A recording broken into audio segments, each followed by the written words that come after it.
हाँ बोलो। यहाँ तक पहुँचने के लिए आपने कौन कौन सी चीज को त्याग किया? Very good.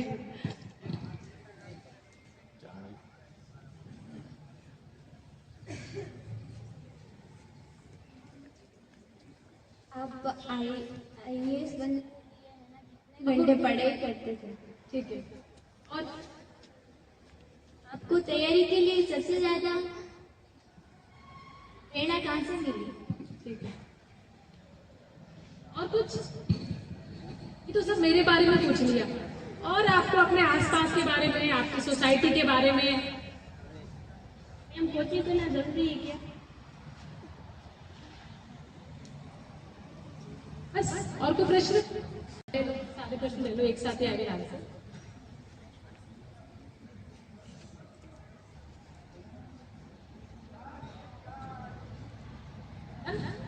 ठीक है।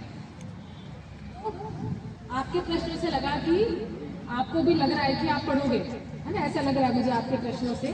अच्छी बात है।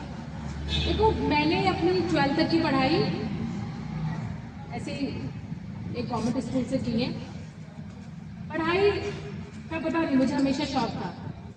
ऐसा कोई प्रेशर नहीं था, मेरे पेरेंट्स का कुछ नहीं था कि हमें बहुत पढ़ना है। मेरी मम्मी को कभी नहीं था कि हम कुछ पढ़ लिख के बनेंगे। उनको लगता था कि जैसे वो ने जल्दी उम्र में उनकी शादी हो गई, तो उनको भी ये था कि हमारी भी थोड़ी बहुत पढ़ लिख के शादी कर दी जाएगी। लेकिन मैं हमेशा अपने स्कूल में हमेशा हम टॉप करते थे, और ऐसे करके मैंने अपना 10th पास किया। 11th में मैंने मैथमेटिक्स ले लिया। 11th 12th मैथमेटिक्स किया। उसके बाद कोचिंग की और मेरा इंजीनियरिंग में एडमिशन हो गया जयपुर में। मैं जयपुर में पढ़ाई लिखाई है मेरी, और एक मैं सरकारी स्कूल से पढ़ी और सरकारी कॉलेज में मेरा इंजीनियरिंग में एडमिशन हो गया। सरकारी कॉलेज जो होते हैं उनमें पैसे बहुत कम लगते हैं। इंजीनियरिंग की ना, तो बहुत कम पैसों में मैंने अपना इंजीनियरिंग भी कंप्लीट कर लिया था। तब तक मुझे ज्यादा कोई मेहनत कभी करनी नहीं पड़ी। आराम से, कभी ट्यूशन भी नहीं किया। 12th तक तो आराम से ऐसे ही स्कूल में जो पढ़ते थे उसको पढ़ लेते थे। लेकिन ये जरूरी है कि पढ़ाई को महत्व देते थे। 12th हो गया, फिर एक और बात है कि जितने भी कोचिंग है आपके आसपास, वो हमेशा टॉपर्स को लेना चाहते हैं। बड़े बड़े कोचिंग भी यदि आप टॉप करते हो अपने स्कूल में, तो आप देखोगे वो ऑलमोस्ट फ्री में आपको पढ़ाने को तैयार है। आपने देखा ये कभी? कभी ऐसा देखा है आपने? ये मैं आपको एकदम सही बात बता रही हूँ। जितने भी कोचिंग हैं वो ये चाहते हैं कि उनके कोचिंग का नाम हो। उनके कोचिंग का नाम कब होगा? जबकि उनके यहाँ के बच्चे टॉप करेंगे। बच्चे कौन टॉप करेंगे? जो स्कूल में भी टॉप करके आए हैं। तो इस तरह जब मैंने अपने इंजीनियरिंग की कोचिंग की, तो ऐसे ये कोचिंग में मैंने एडमिशन ले लिया। ज़्यादा पैसे वैसे लगे नहीं मेरे, क्योंकि 12th में अच्छे नंबर थे, और ऐसे करके मेरे इंजीनियरिंग में एडमिशन हो गया। 4 साल का हमारा इंजीनियरिंग होता है, और अगेन देखो बहुत फायदा होता है। जैसे मैंने अपना इंजीनियरिंग कंप्लीट किया, एक कॉन्सेप्ट होता है कैंपस प्लेसमेंट का।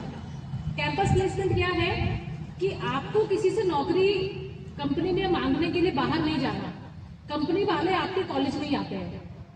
तो ऐसे जो अच्छे कॉलेज है उसमें बहुत सारी कंपनीज आती हैं। तो ऐसे करके जब मैंने अपना इंजीनियरिंग कंप्लीट किया, तो बहुत आसानी से मेरी अच्छी प्राइवेट नौकरी भी लग गई। और ऐसे करके 2007 में मैंने एक प्राइवेट कंपनी के अंदर अपनी नौकरी शुरू की।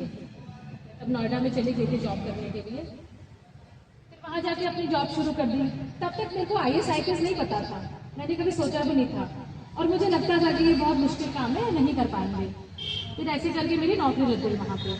जब वहाँ जॉब करना शुरू किया तो पता नहीं क्यों मुझे लगा कि अब IAS IPS का एग्जाम दे देते हैं, और वहाँ पे मैं नौकरी भी कर रही थी, और फिर मैंने तैयारी शुरू कर दी।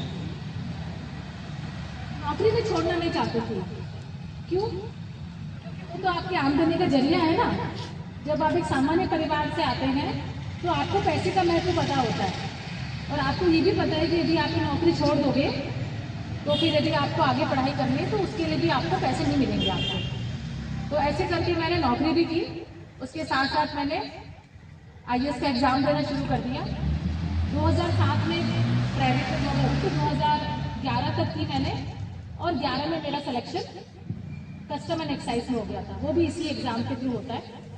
फिर एक बार एक और एग्ज़ाम दिया तो 2012 में मेरा पुलिस में सिलेक्शन हो गया और मैं घर आई।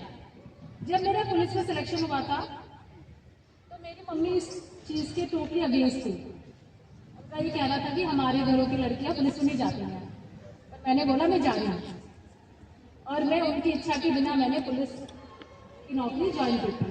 तो कई बार ऐसा भी होता है कि आप कोई चीज़ करना चाहते हैं और आपके घर वाले उसमें सपोर्ट नहीं करते, बट यदि आपको पता है कि आप सही कर रहे हो तो फिर वो कर लेना चाहिए। कोचिंग की आपने बात की कि जरूरी है नहीं जरूरी है। मेरा ये मानना है कि यदि आपके पास वो सुविधा है तो कोचिंग कर लेनी चाहिए, उसमें कोई नुकसान नहीं है। मतलब कई बार होता है, अरे वो बच्चा तो ट्यूशन करता है, वो बच्चा तो कोचिंग करता है, वो शर्म वाली बात नहीं होती है।